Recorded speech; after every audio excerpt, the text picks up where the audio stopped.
Bueno, es un gusto estar nuevamente con ustedes.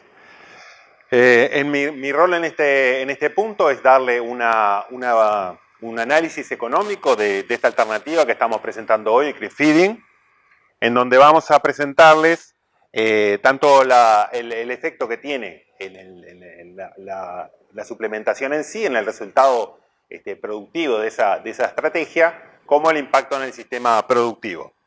Y esta evaluación económica también es importante ver todas las condiciones que hacen que pueda tener un resultado más o menos favorable. En ese aspecto hay muchas variables que están incidiendo sobre este resultado, por lo tanto vamos a iniciar un primer análisis dejando varias de ellas fijas. Entonces vamos a asumir algunos supuestos, por ejemplo que el ternero se inicia con 70 kilos de peso vivo a los 2 meses de edad.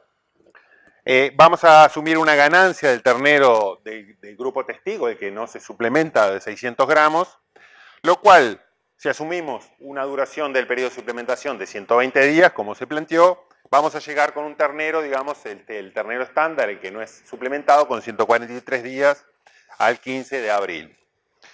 Como decíamos, 120 días de duración, vamos a asumir un consumo de ese ternero que se suplementa de 1,2 kg. Vamos a fijar el precio del ternero, el precio como referencia, el precio del ternero de menos de 140 kilos, el ternero liviano, en $2.35. Vamos a ver que después vamos a ir, en base a ese precio de referencia del ternero liviano, vamos a extrapolar el valor que tienen los terneros más pesados en la medida que son suplementados y ganan peso.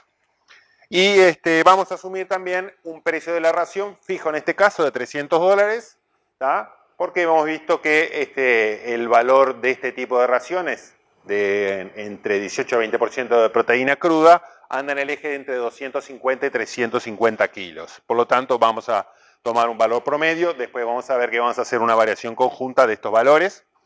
Y vamos a asumir un costo de mano de obra. Nos parece razonable asumir, si bien en la mayoría de los casos esto no va a ser un costo efectivo, pero vamos a asumir que la suplementación tiene un consumo de mano de obra de 1 hora diaria durante esos 120 días y para 100 terneros anda en el eje entonces de 4 a 7 dólares por animal. En este caso, con 120 días de duración, va a andar en el eje de los 5 dólares. Bueno, ¿y cuáles de los factores que más afectan el resultado económico y también productivo de Crib Feeding? Es la eficiencia de conversión que logremos con ese suplemento. En cierta forma va a estar también muy relacionado a otros factores, como ya se mencionó, la disponibilidad de forraje, la calidad del suplemento, por ejemplo. Como Carolina les presentó, las eficiencias manejadas en estos ensayos andan en 3,4 a 6 kilos de suplemento por kilo de peso vivo extra del animal suplementado. Y en esta situación, entonces, la peor situación que hemos observado de 6, tenemos entonces, si tenemos el testigo con una ganancia de 600, eso nos genera una ganancia de Crib de 800 gramos diarios, que determina un ternero al fin de la suplementación de 167 kilos de peso vivo, con un precio final que ya tiene unos kilos más de ese ternero que decíamos de 140 kilos, ¿verdad? Por lo tanto también vale algo menos, $2.27. Esto determina un ternero con un valor final de $379, lo cual nos da una ganancia respecto al ternero sin suplementar de $43. A esto hay que restarle el costo del suplemento y el de mano de obra, lo cual nos termina dando un saldo que es levemente negativo. Entonces, primera idea que tenemos que, bueno, la eficiencia de conversión determina en gran parte los resultados, y eficiencias por encima de 5 estarían comprometiendo bastante el resultado económico. Si bien esto se ha dado y es posible esperarlo, lo más usual es que encontremos eficiencias en este tipo de animales muy jóvenes en el eje de entre 4 y 5 kilos de suplemento por kilo de peso vivo. Para un valor promedio de 4,7 tenemos entonces una ganancia de este animal de 850 gramos aproximadamente, que nos da un ternero de 174 kilos, el cual vale $2.25 por kilo, y nos da un animal de $390. Este animal nos da una ganancia respecto al no suplementado de $54, y esto, restándole los costos de suplementación y mano de obra, nos da $7 por animal de margen. Y también podemos tener situaciones donde tengamos ganancias superiores debidas a una mayor eficiencia de conversión de ese suplemento. Con 3,4, como se observaron en los ensayos que presentó Carolina, estamos en ganancia de 960 gramos respecto a un testigo de 600 siempre, que nos determina en un ternero de 186 kilos de $2.21 con un valor de $411 y una ganancia entonces de $75, a la cual si le restamos los costos tenemos un margen neto del ternero de $28, que es realmente muy interesante. Aquí tenemos que hacer un paréntesis para presentar algunos aspectos que hacen mucho al negocio de este CREFeeding, y es el tema del precio del ternero. Vamos a ver algunos resultados de los precios de terneros en los últimos 3 años, en base a datos de la Asociación de Consignatarios de Ganado, que los publica semanalmente. Lo que podemos ver entonces es que si fijamos el precio del ternero liviano, ese de menos de 140 kilos, en un valor de 100, y esto lo hacemos porque las variaciones en el precio del ternero se dan, son muy grandes y cambian mes a mes, semana a semana inclusive, pero si tomamos el valor del ternero, ese liviano, como 100, lo que tenemos es que el ternero que podíamos andar en la siguiente categoría que refiere esta publicación entre 140 y 180 kilos, o sea el ternero que ahí lo podemos definir como el de 160 kilos, anda en un 96% del valor de ese ternero liviano, que es el 100%. Y el ternero más pesado, de más de 180 kilos, que acá lo ponemos en los 190, anda en el eje de algo menos de un 92% del valor de ese ternero liviano, nuevamente. Entonces, esto realmente es lo que sucede en la medida que el ternero gana peso, el valor por kilo es inferior. Esto es en el mercado interno, ¿verdad? Lo que tenemos es un mercado que recientemente ha tenido sus vaivenes, pero que hace años que está relativamente consolidado, que es el del ternero para destino de exportación, donde tiene la característica que si bien el precio fluctúa, no fluctúa tanto en relación al peso vivo del animal. Es decir, se pueden vender animales a un precio determinado, tanto si tienen 180, 160, 180 kilos, como si tienen hasta 250 kilos. Entonces, ¿eso por qué es importante? Bueno, CREFeeding es una estrategia que, digamos, se basa en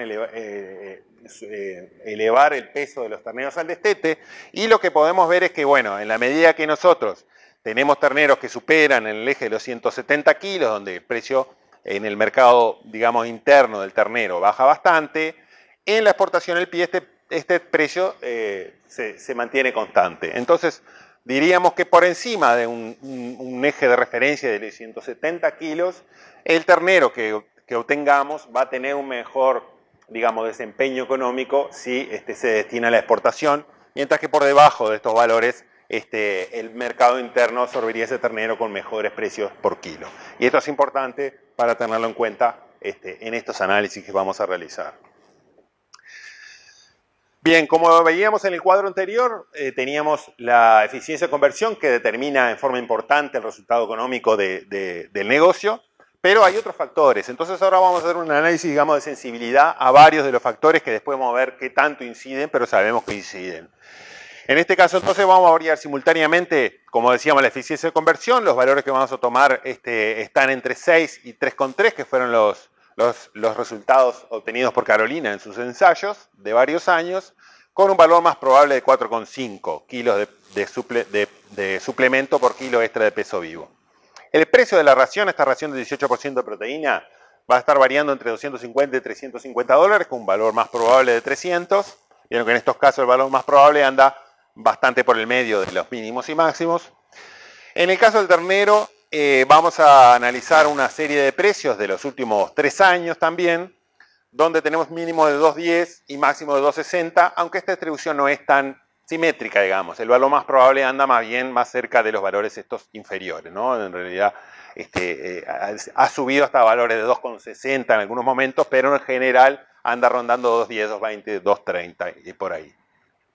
Los días de suplementación vamos a hacerlos variar también entre 90 y 150 días, con un valor más probable de 120, y el consumo de suplemento entre 770 gramos y 1,2 kg, que es lo que presentó Carolina, con un valor probable de 1 kilo diario. Y tenemos que aclarar que esto está correlacionado con la ganancia, es decir, tratamos de que no se dé en la situación donde un animal consume mucho suplemento y tiene baja ganancia, sino que hay una correlación que anda en el eje de 0,7% entre estas dos variables. Podemos tener situaciones donde por otras razones, tanto de la disponibilidad de pastura y otras, altas ganancias no estén directamente correlacionados con un mayor consumo, pero en general es así. Bien, directamente viendo los resultados de la variación simultánea de todos estos aspectos que nos están afectando el retorno económico, lo que podemos ver ahí es una curva. En rojo está la curva de resultado económico de margen bruto para el ternero destinado a mercado interno, y en azul es la del ternero si se destina a exportación, es decir, con esa característica donde los altos pesos del destete, altos pesos del ternero, tienen un valor, digamos, que se obtiene un mejor resultado. Lo que podemos ver, acá tenemos el valor de 0 de margen bruto, y bueno, en el caso del destino a mercado interno, podemos tener un 34% de posibilidad, de probabilidad de tener valores negativos en esta suplementación. Cabe destacar que, bueno, estamos considerando estos precios de ración, que son cuestiones que el productor puede manejar, puede tomar decisiones de elegir unas raciones de más o menos valor. Sabemos que hay productores que han mencionado que los costos por ternero de suplementos son inferiores a los manejados por nosotros. Y, por ejemplo, también el costo de mano de obra está incluido, que algún productor dirá, bueno, eso yo no lo considero porque lo considero un costo que ya está hundido, digamos, un costo asumido. Pero haciendo bien el análisis como corresponde, correctamente, podemos tener a esos costos estos resultados. Es decir, hay probabilidad de tener valores negativos. Esta probabilidad, si destinamos el ternero a mercado interno, baja bastante, o sea, márgenes netos negativos, solo un 17% de probabilidad, o sea, situaciones donde se dan muchas coyunturas desfavorables. Y lo que sí, bueno, evidentemente tenemos la diferencia es, bueno, 63% de probabilidad de estar entre 0 y 20 dólares si estamos destinando el ternero al mercado interno, incluso hay algo de posibilidad de tener más de ese resultado. Y en el caso del destino a exportación tenemos 55 más 27% de probabilidad de tener resultados positivos, o sea que es una estrategia que nos puede dar un beneficio económico favorable en la mayoría de los casos. En definitiva, entonces, como resumen, la suplementación, la exportación en pie permite capitalizar los altos pesos de destete, que es el fin que busca el creep feeding, altos pesos de destete, y bueno, la exportación en pie permite capitalizar eso de mejor manera. Y bueno, acá podemos, esto nos dice que para tener márgenes brutos positivos en el caso de vender el ternero al mercado interno, deberíamos asegurar, por ejemplo, 4,36 kilos de peso vivo kilo de suplemento por kilo extra de peso vivo, es decir, la eficiencia, y ahí ya no importaría demasiado el precio de los otros factores, las otras variables, o deberíamos asegurar raciones de menos 260 dólares y ahí ya no importa tanto los otros factores también. Es decir, si se cumple uno de estos dos umbrales, digamos, que son de las variables que más afectan el negocio, estaríamos logrando resultados económicos positivos en el creep feeding. Habiendo visto toda la variación de todos estos aspectos que están determinando el negocio, hicimos un análisis de cuáles son los que más están pesando en todo esto. Y lo que podemos ver aquí son los coeficientes de regresión de estas variables sobre el margen bruto. Y lo que dice, bueno, que la eficiencia de conversión del suplemento es la que tiene un mayor impacto sobre el margen bruto del negocio. Muy cerca de eso está el precio de la ración, y esto es importante porque, bueno, la eficiencia puede ser algo que manejemos relativamente, mientras que el precio de ración es un valor, digamos, que lo conocemos, entonces podemos saber en la medida de que estemos ante situaciones donde ya podamos ver que si tenemos una ración demasiado cara, el resultado difícilmente sea positivo.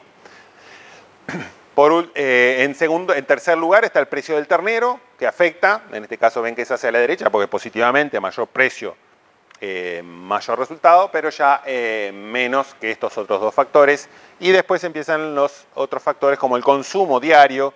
Sabemos que el consumo, a más consumo va a tener mayor ganancia el suplementado, por lo tanto el efecto es menor y también son menores los valores de ganancia de peso, porque recuerden que dijimos que afecta más la eficiencia que la ganancia en sí.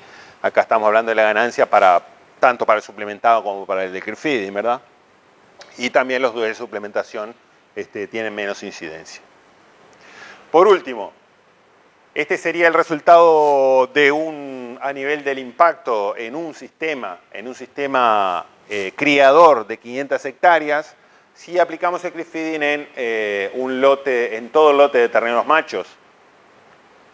Lo que podemos ver que en este caso, sin creep feeding tenemos un ingreso neto en el predio en las 500 hectáreas de $34.300. En el caso de utilizar creep feeding con un resultado de una eficiencia media y vender los terneros al mercado interno, incrementaríamos $570 a ese ingreso, llegaríamos a 35.056. Si con esa misma eficiencia media lo destinamos al mercado de exportación, tenemos algo más de ingresos, cerca de $1.000. Y si tenemos una alta eficiencia, tanto para el mercado interno como para el mercado de exportación, estamos superando $3.000 hasta casi $4.000 más en ese predio, en el total del predio. Bueno, y hasta aquí de mi parte. Ahora le damos lugar a Ricardo Garzábal, un productor de la zona de Punta de Arapey de Salto, que nos va a contar su experiencia y los resultados que ha obtenido con esta estrategia.